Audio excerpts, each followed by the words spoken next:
Indonesia, kembali kita bersama dalam dialog bersama dengan Dewan Pendidikan Kabupaten Kepulauan Sangihe, dan pendengar sudah hadir di studio RRI. Narasumber kita di sore hari ini Bapak Hulman Pasaribu, Dr. Andes Hulman Pasaribu MPD, sebagai Ketua Dewan Pendidikan Kabupaten Kepulauan Sangihe. Selamat sore Pak Hulman.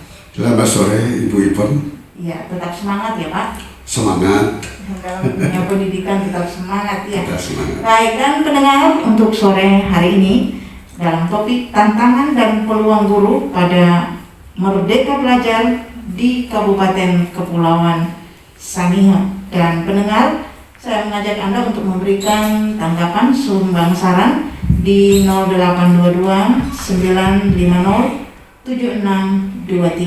Sekali lagi 0822 9650 7623. Baik ya Pak Hulman, ini pendidikan karena memang sangat penting, salah satu upaya pemerintah di mana pendidikan itu bagian untuk membangun daerah dan juga membangun bangsa dan negara.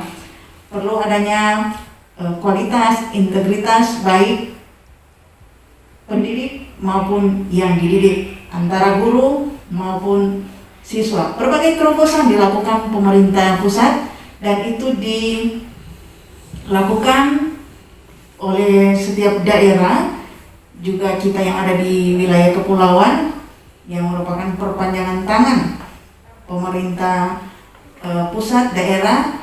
Dan ada program-program yang diterjunkan pemerintah pusat di mana Kabupaten Kepulauan Sangihe juga proaktif untuk program-program ini. Dan sekarang Pak Hulman, ya sekarang ada program Merdeka Belajar dari Kementerian Pendidikan dan Kebudayaan. Baik, untuk program ini Merdeka Belajar, bagi kita yang ada di Kabupaten Kepulauan Sangihe menyukseskan program ini, pandangan Pak Pasaribu seperti apa yang sudah tentunya oleh masyarakat Nusa Utara sudah mengenal Pak Pasaribu di dunia pendidikan. Silakan Pak Pasaribu, Merdeka Belajar seperti apa untuk daerah kita? Ya, terima kasih Ibon. Jadi Merdeka Belajar ini adalah suatu terobosan Kemdikbud yang sudah harus dilakukan selama 5 tahun ini. 5 tahun ya? 5 tahun ini, karena masa periode daripada Jokowi. Oh iya. Ya. Berarti sudah beberapa tahun ya? Ini sudah hampir 2 tahun ya. 2 tahun sekarang. Ya. Program Merdeka Belajar ini banyak yang dirubah-rubah, banyak yang diperbaiki. Yang pertama itu kan sudah kita tahu bersama bahwa penghapusan USBN. Dulu ada USBN, sekarang dihapus, diganti dengan ujian sekolah. Penghapusan ujian nasional diganti dengan asesmen kompetensi minimal dan survei karakter. Baru penyederhanaan RPP yang sangat panjang itu, yang sangat banyak itu. RPP itu adalah rencana program pengajaran daripada guru. Dulunya tebal-tebal sekali, sekarang itu dipersingkat. Baru masalah mekanisme dan penggunaan BOS sudah fleksibel. Juga ada program guru penggerak, ada sekolah penggerak, gitu. Nah, ini program Merdeka Belajar ini untuk di Sangihe saya lihat itu belum ada gerakan-gerakan yang nyata, masih konvensional, masih biasa, yang dulu-dulu seperti biasa. Apakah karena masalah pandemi? Saya tidak tahu. Iya, tapi ini kan sudah diketahui semua sekolah ya, ketika program ini harus diterjunkan oleh kementerian. Iya, jadi program ini sekarang ini kan sudah, kalau di kota-kota lain seperti di Manado, di Bitung, itu sudah sedang dididik sekarang sudah sedang dilatih sekarang guru penggerak. Jadi begini, Merdeka Belajar itu adalah unit pendidikan di mana guru-gurunya dan siswanya bebas, memiliki kebebasan, memiliki kebebasan untuk melakukan proses belajar mengajar. Yang selama ini kan gurunya kan dibebani dengan administrasi, jadi terikat, tidak bebas, dibebani dengan tekanan-tekanan yang lain, macam-macam lah yang mengganggu guru untuk bebas untuk mengajar. Iya, berarti ini dituntut bagaimana kebebasan berinovasi ya? Iya, kebebasan berinovasi, tidak direpoti lagi guru itu untuk pekerjaan-pekerjaan yang di luar tugasnya sebagai pengajar di Iya, kelas. ada refleksi yang dibuat oleh setiap guru. Iya, guru yang merdeka itu adalah bagaimana dia bisa merefleksi pekerjaannya setiap hari. Contoh katakan mengajar hari ini, harus dia merefleksi diri, bercermin apakah metode saya mengajar ini sudah bagus pada hari ini. Tentu dia harus bercermin, dia harus evaluasi. Nah, begitulah setiap hari. Guru itu adalah seperti seorang ilmuwan. Setiap hari menemukan suatu metode yang lebih baru, dan yang lebih baru.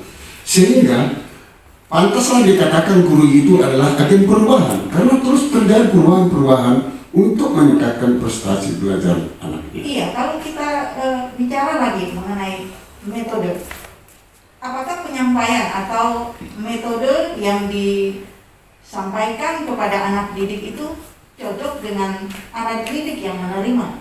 Karena anak didik kan memiliki karakter yang berbeda-beda. Apakah lifestyle cara mengajar guru itu meskipun dalam jaringan, apakah diterima oleh anak didik? Karena penyerapan anak didik berbeda. Iya, Ibu Ipon, memang betul itu adalah kemajuan belajar daripada seseorang pasti tidak sama. Jadi kemajuan itu individual. Jadi guru di sini harus betul-betul kreatif, inovatif untuk menghandle ini. Nah, seorang siswa ada yang daya tangkapnya tinggi, tapi ada daya tangkapnya yang rendah terhadap satu pelajaran, satu mata pelajaran ataupun katakanlah matematika. Ya, tidak semuanya yang cepat menangkap, bisa langsung mengerti siswanya itu. Tetapi ada yang lain yang lemah. Nah, tidak ada, yang saya katakan di sini, tidak ada siswa yang buruk, tidak ada siswa yang lemah. Tetapi yang ada adalah metode guru untuk bisa ditangkap anaknya supaya cepat. Kalau anaknya itu metodenya, anaknya masih tidak bisa menangkap dengan cepat, harus dirubah metodenya itu supaya bisa ditangkap oleh anak semakin cepat. Jadi yang ada adalah metode guru yang belum cocok mungkin, yang belum pas kepada anak itu. Iya, kan gurunya mengajar ketika dia berada di depan kelas, tentu berbeda ketika dia harus berhadapan dengan anak didik dalam jaringan. Dan masih banyak juga anak didik yang tidak terjangkau dalam jaringan. Iya, seperti apa metode yang harus, apakah guru itu harus one by one ke tiap rumah atau seperti apa supaya terjangkau semua anak didik? Iya, ini Merdeka Belajar itu sudah masuk ke pandemik, ya, sudah masuk kepada masalah pandemik. Nah, untuk saat pandemik ini, ketika anaknya itu tidak memiliki HP, ketika tempat anak itu tidak mendapatkan akses internet. Iya, terkendala jaringan ya. Jadi guru harus proaktif untuk melakukan kunjungan fisik, tidak ada jalan lain. Nah, tetapi dengan ikuti prokes. Protokol kesehatan. Protokol kesehatan harus diikuti. Jadi kalau contohnya di rumah, akibat daripada sarana-prasarana ataupun koneksi internet tidak ada, silakan kunjungi guru keliling namanya, atau visit home, guru ke ke rumah-rumah masing-masing. Apakah bisa dikumpul ya beberapa pertemuan antara beberapa siswa agar supaya guru juga menjangkau siswa, tidak terlalu banyak waktu yang dia gunakan di luar sekolah. Artinya ketika berkunjung ada 5 siswa yang bertemu, yang penting protokol kesehatannya. Ya tentu itu metode guru aja lah ya, pasti guru yang lebih pintar untuk mensiasati itu. Apakah nanti dikumpul satu yang berdekatan, tempatnya yang berdekatan dikumpul, tetapi yang pasti harus pakai masker, harus dijaga 3M, prokes lah, harus diikuti prokes itu. Pokoknya ketika akses internet masalah, istilah daring masalah, maka guru tidak bisa diam di rumah, harus mengunjungi anak-anak kita itu. Iya, baik. Kalau daring pasti memerlukan data, misalnya datanya. Nah, sementara anak-anak juga sudah ada bantuan ya dari pemerintah untuk mendapatkan data, bahkan secara otomatis masuk di nomor HP. Iya. Kenyataan di lapangan ada anak didik yang karena HP-nya rusak atau hilang dan sebagainya alasan itu, sehingga tidak bisa menerima data lagi. Bahkan ada yang memang belum sama sekali menerima kuota dari pemerintah. Dari Dewan Pendidikan, apa yang akan dilakukan supaya anak-anak yang belum pernah mendapatkan kuota data mendapatkan, dan anak-anak yang punya kendala misalnya ganti nomor karena sesuatu dan lain hal masih mendapatkan data. Ya, ini masalah kuota ini kan sudah supaya memang benar-benar ada kemerdekaan untuk belajar. Ya, itu termasuk sebenarnya satu faktor ya untuk merdeka belajar anak-anak kita. Tetapi artinya masalah kuota ini sudah dihandle oleh kementerian. Itu sudah makanya masuk ke nomor HP masing-masing. Bagi yang ekonomi menengah ke atas memang tidak terlalu bermasalah. Bukan berarti tidak bermasalah, tapi memang tidak terlalu bermasalah. Tapi kan banyak anak juga orang tuanya ekonomi menengah ke bawah. Iya, ini tentunya betul. Bermasalah. Ya. Sudah terpikirkan oleh pemerintah dan bagaimana guru untuk mengcover ini sehingga semuanya bisa memperoleh kuota data internet secara rutin. Kami dari Dewan Pendidikan ya, kami Dewan Pendidikan mendorong pihak-pihak guru ataupun orang tua betul-betul komunikatif terhadap anaknya. Ketika terjadi, katakanlah ya, ketika terjadi masalah, tidak ada kuota, tidak ada HP, tidak ada DAT, tidak ada koneksi internet, adalah masalah yang sehingga tidak bisa daring, gitu ya. Yang saya katakan tadi, guru harus mengunjungi siswa ke rumah masing-masing. Metode-metode seperti apa mereka? Apakah dikumpul di satu tempat sehingga proses belajar mengajar itu bisa terjadi di sana? Iya, kan ini masih dalam proses belajar mengajar. Kalau misalnya anak sudah seminggu tidak dikunjungi, tidak berinteraksi dengan guru, kan ini satu kekurangan juga bagi anak. Mungkin bisa dia berpikir tidak diperhatikan dan lain sebagainya kalau tidak dikunjungi. Saya pikir ini guru kita itu, saya ada lihat juga di kompleks saya itu gurunya datang, gurunya mengunjungi siswanya, sehingga belajar di rumah siswa itu. Iya. Nah, kalau saya ajak kepada masyarakat semuanya, ketika tidak dikunjungi, ada masalah internet, ada masalah kuota, ada masalah di daring sehingga tidak bisa belajar anak itu. Sebaiknya orang tua juga proaktif untuk menghubungi gurunya agar dikunjungi, gitu, agar dikunjungi. Iya, ada upaya orang tua juga ya. Ada upaya orang tua, siswa, anak didik juga untuk bisa ya ketemu dengan guru. Guru kita juga kan, saya yakin guru kita akan standby mengunjungi ketika tidak ada HP, kuota, gitu. Nah, kita jangan terpaku kepada masalah kuota. Iya. Jangan terpaku. Karena dulunya juga memang tidak melalui. Iya, tapi memang tetap akan kita perhatikan, akan diperhatikan itu. Kuota itu penting untuk memperlancar proses belajar mengajar melalui daring. Tetapi ketika masalah itu tidak bisa kita tinggal diam. Orang tua dengan guru harus berkomunikasi supaya bisa terjadi proses belajar mengajar. Iya. Harus seperti itu. Ya, Karena kita kan sanggar ini tidak begitu jauh-jauh, ya. dekat-dekat gitu ya. Lokasi guru dengan Iya. siswa tidak jauh. Saya yakin guru kita pasti siap, dan guru kita juga suka mengajar sekarang secara tatap muka. Bukan hanya siswa yang suka tatap muka, guru kita juga suka. Udah bosan mereka di rumah, bukan hanya siswa bosan, gurunya juga udah bosan di rumah. Iya.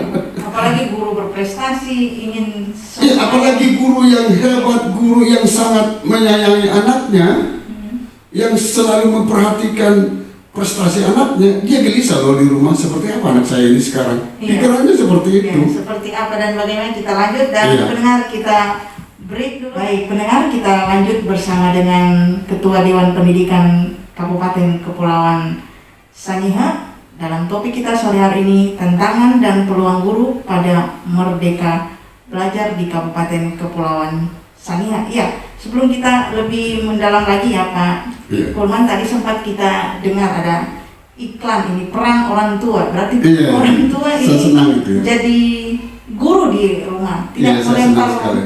tanggung jawab ya. Iya, Ada saja alasan-alasan juga yang disampaikan orang tua, inilah itu sibuk lah. Itu sering terjadi di masyarakat. Iya, sering ya. Sering terjadi. Ya, bagaimana guru itu? Orang tua tua. jadi guru. Ya. Iya. Jadi sebenarnya orang tua itu adalah guru dan yang utama dalam pendidikannya. Iya. Dia lahir, kalau perempuan anaknya, yang paling pertama dia dikenal laki-laki bapaknya.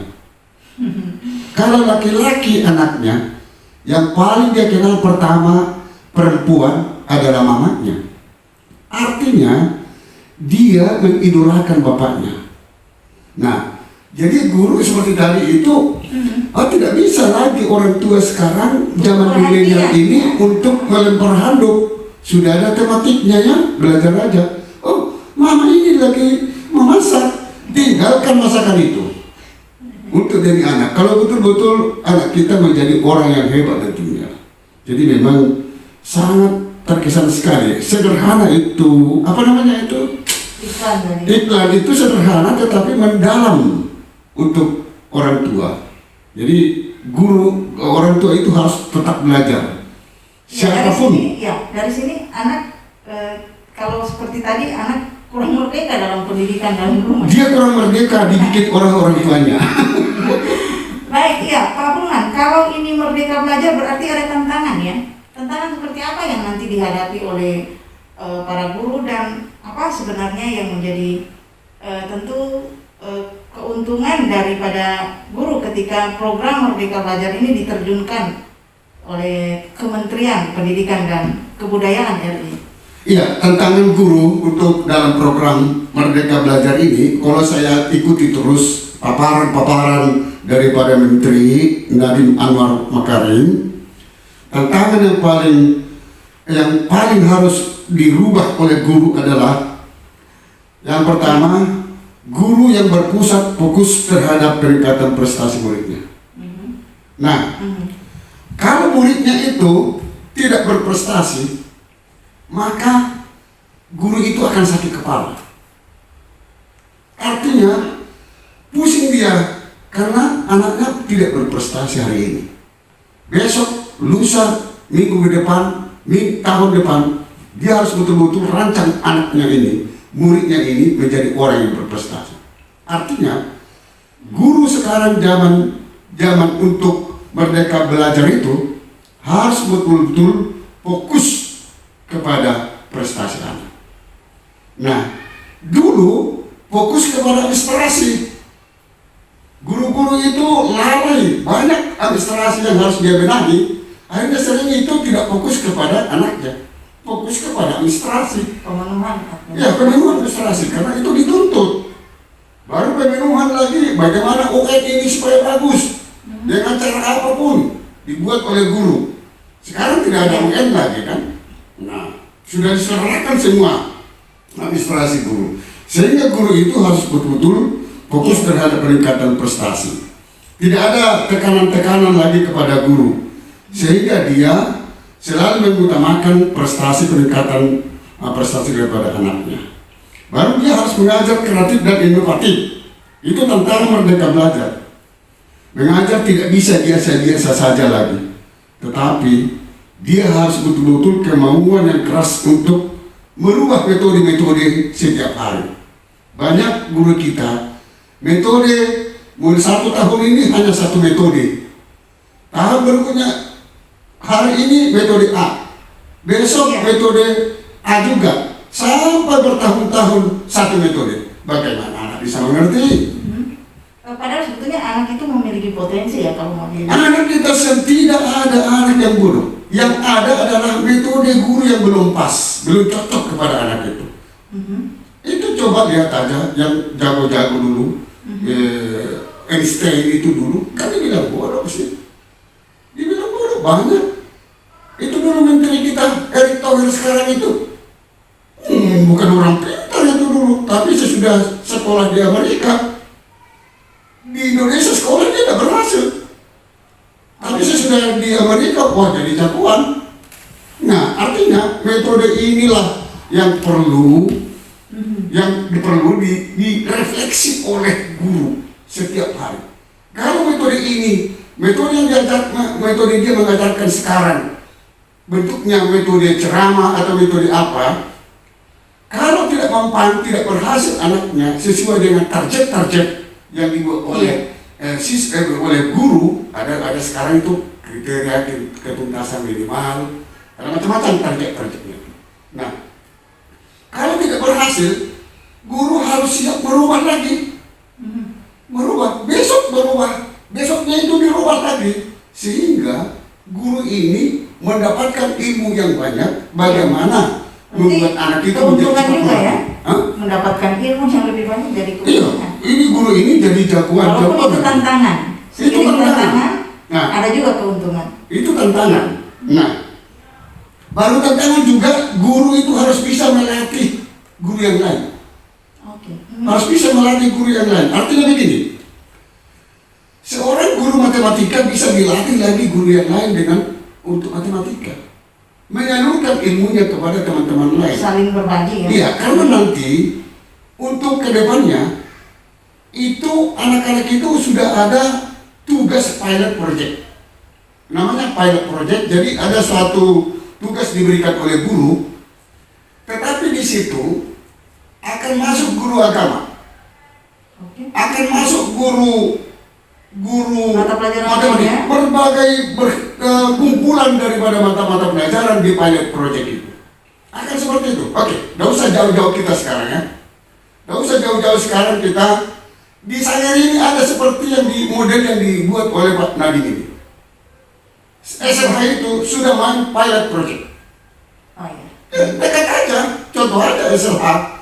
Dia sudah main pilot project, anak itu mempresentasikan ilmunya, tugasnya di depan kelas, di depan gurunya SD ini loh, mempresentasikan. Nah, ada judulnya, contohnya katakanlah judulnya Bu Anak jangan sembarangan membuang sampah. Nah, di situ ada agama. Ada unsur agama. Ajaran. Iya, agama bagaimana? Kolaborasi berarti. Nah, ada olahraga, mensalo kompresalo contohnya. Ada matematika, ada perpaduan ilmu di situ. Karena ilmu ini sebenarnya tidak kita hanya belajar, bukan hanya sekolah. Ilmu ini kita dapatkan untuk masa depan, bukan untuk sekolah. Iya. Berarti kita bangga kalau kita di wilayah perbatasan sudah menerapkan apa yang disampaikan oleh istilah pilot project itu. Pilot project itu bisa dilakukan lagi oleh guru-guru yang lain di sekolah-sekolah. Itulah yang tidak terbiasa guru kita sekarang. Belum terbiasa. Belum terlambat. Itu tantangan. Tantangan dan belum terlambat ya. Nanti kan makanya nanti kan akan dididik mereka, akan dilatih guru-gurunya menjadi guru penggerak.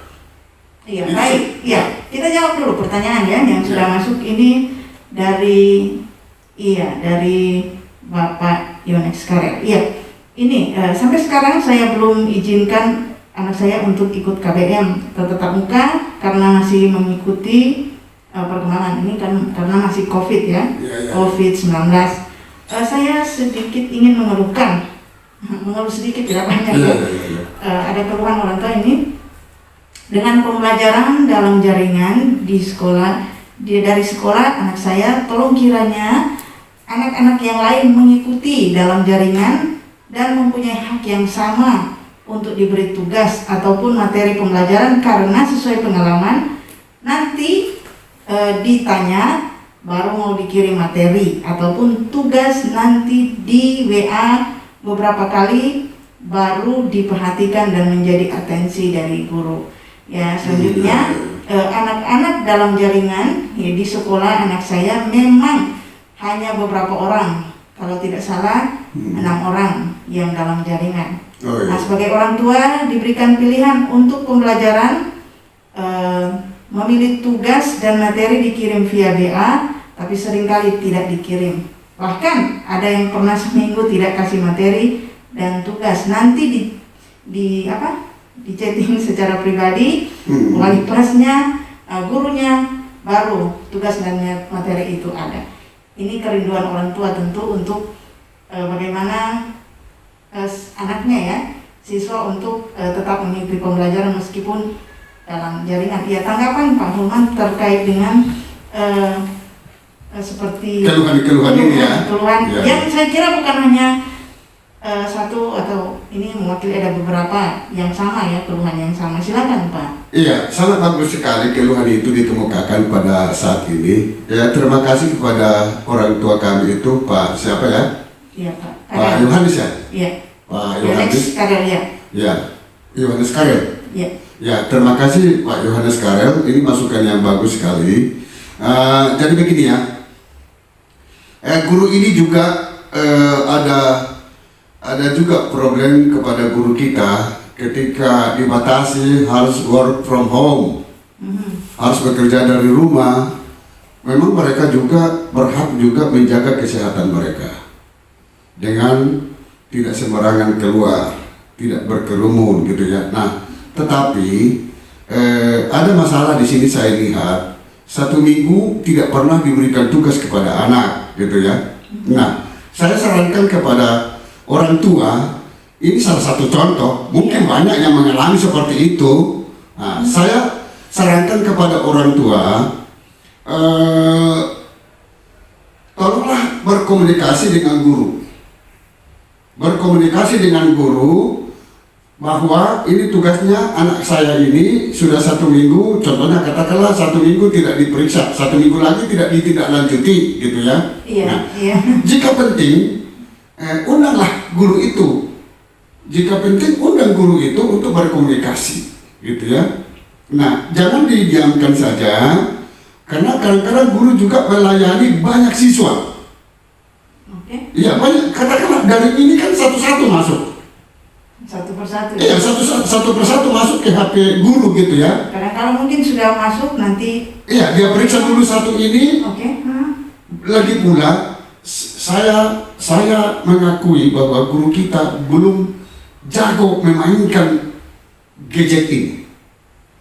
Belum lincah untuk memainkan gadget ini supaya cepat dan tepat masuk kepada siswa hasil koreksi mereka itu. Iya, kalau alasan jaringan bukan. Jaringan saya yakin jaringan juga di Sangir ini larut lah, saya di rumah saya juga. Iya. Lah. Baik, ya. Mengecewakan lah jaringan di Sangir ini. Sebelum kita lanjut, kita break dulu dan kita ikuti yang satu ini.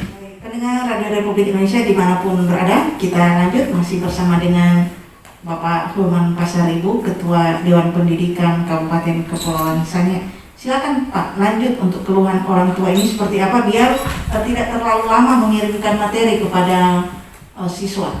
Itulah terkait dengan Merdeka Belajar, ini harus ada kerjasama. Salah satu Merdeka Belajar itu tujuannya bagaimana bisa guru berkolaborasi dengan orang tua. Tidak bisa orang tua lagi, oh itu tanggung jawab sekolah, nggak bisa. Iya. Harus berkolaborasi karena ini anak kita ini aset kita bersama yang harus kita betul-betul perhatikan. Jadi maksud saya di situ orang tua memberitahukan kepada, berkomunikasi kepada guru dan guru akan nanti menindaklanjuti itu. Iya. Saya yakin kalau disampaikan itu pasti gurunya pasti ada jalan keluar yang dia buat. Seperti yang saya katakan tadi, kalau terjadi jaringan yang tidak bagus sehingga terlambat tugas-tugas siswa itu disampaikan ke guru, guru pasti memaklumi itu. Nah, tetapi ketika terjadi kekosongan tidak belajar sampai 1 minggu, ya saya himbau orang tua berkomunikasi dengan guru. Iya, ini katanya nanti di chat secara pribadi baru ada materinya. Itu buktinya kan sesudah kita komunikasi, sesudah orang tuanya Setelah komunikasi. seminggu, iya. Iya, karena guru itu begini ya, saya mohon maaf, saya bukan membela guru ya.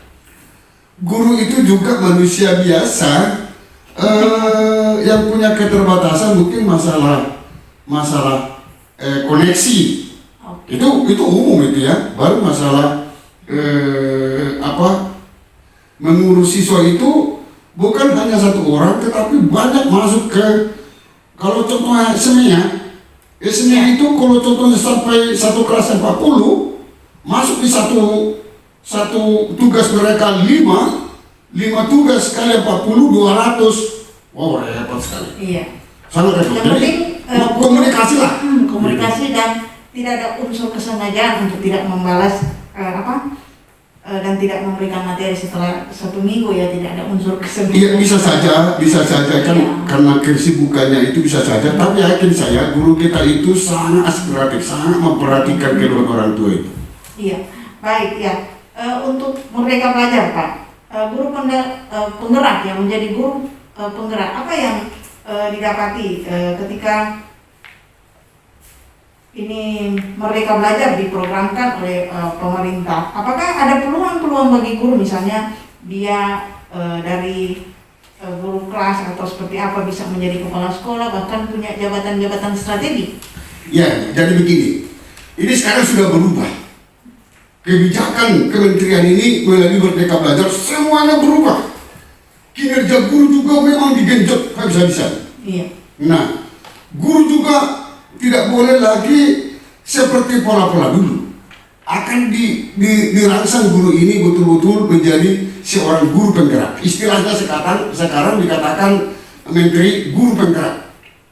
Guru penggerak ini bukan sekedar guru yang rajin mengajar, kreatif, inovatif. Tidak cukup itu. Yang dikatakan guru penggerak itu adalah guru yang betul-betul berpusat fokus kepada anaknya, fokus kepada siswanya, fokus kepada prestasi siswanya. Jadi tidak ada hari tanpa fokus kepada siswa. Tidak ada hari. Sudah jadi tanggung jawab ya, Pak? Ya, memang betul-betul itu diperhatikan betul gitu. Yang selama ini kan tidak begitu banyak perhatiannya, hanya administrasi, hanya kesana kemari gitu. Memang terjadi proses belajar mengajar, tetapi tidak fokus. Nah, fokus itu ada bermakna juga kalau si A terlambat, belum mengerti masalah apa yang dijelaskan oleh guru, dia harus cari tahu metode supaya dia cepat mengerti. Nah, baru guru penggerak itu harus betul-betul bisa mengevaluasi cara pengajaran dia secara mandiri. Jadi dia seperti begini. Refleksi itu bercermin di kaca, apakah saya sudah betul-betul cantik atau tidak. Jadi guru itu bercermin merefleksi proses belajar mengajarnya, apakah sudah bagus saya punya cara mengajar ini. Ya, berarti ada evaluasi ya? Ada evaluasi bagi diri sendiri. Nah, jadi baru memperbaikinya, baru mendorong tumbuh kembangnya murid secara holistik. Siswa itu diajak berpartisipasi, berdiskusi untuk melatih anak itu berkeberanian untuk mengungkapkan pendapat. Berani anak itu untuk mengungkapkan sesuatu yang dia ingin tahu. Nah, terbuka jadi, ya? Terbuka, tidak satu arah lagi. Iya. Tidak satu arah. Jadi guru itu, baru guru itu kan guru penggerak itu harus menjadi teladan. Harus menjadi teladan, apalagi kepada siswanya.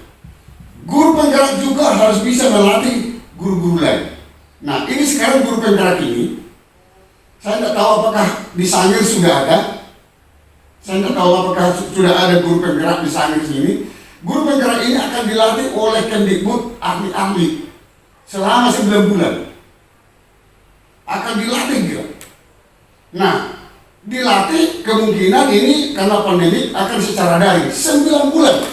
Kalau guru penggerak berarti dipilih lagi atau?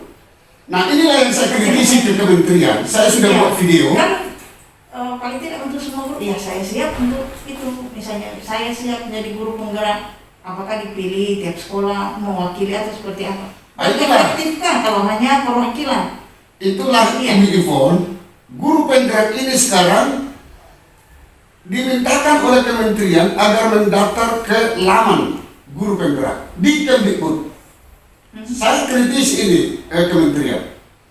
Kalau tidak ada internet di sekolah itu bagaimana guru mau mendaftar?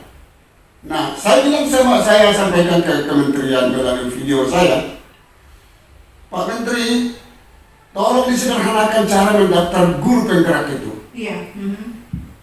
Disederhanakan. Cukup kepala dinas memberikan usul kepada Kemdikbud, daftar-daftar nama calon guru penggerak, baru langsung dilatih oleh Kemdikbud.